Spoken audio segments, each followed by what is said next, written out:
बाघुणी जिन्नत को शिमिलीपाल फेराइबाकू एनटीसीए निर्देश पश्चिमबंग वन्यप्राणी वार्डेन को कड़ा चिठी पठाई एनटीसीए तुरंत बाघुणी को ओडिशा फेराइबाकू प्रक्रिया आरंभ करने निर्देश दी जाइछि। महाराष्ट्र बाघुणी जिन्नत को शिमिलीपाल व्याघ्र प्रकल्प को अणाଯାଇଥିଲା किंतु बाघुणी खसी पश्चिमबंग पलाइथिला सेठरे ताकू ट्रांकुलाइज करा जाई काबू करा जाइथिला किंतु कहा निर्देश रे पश्चिमबंग वन्यप्राणी वार्डेन जिन्नत को आलीपुर चिड़ियाखाना को पठाई देले एने कारण दर्शाइबाकू निर्देश देइछि मंत्रालय।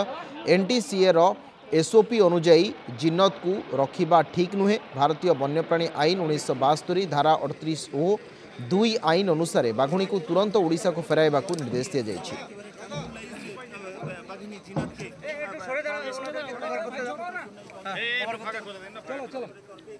बाघुणी जिन्नत को फेराइबाकू लेखा जाइछि चिठी अत्यंत गुरुत्वपूर्ण विषय।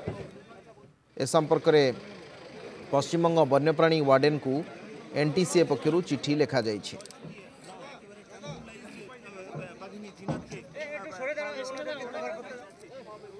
এই সাইডে আছে।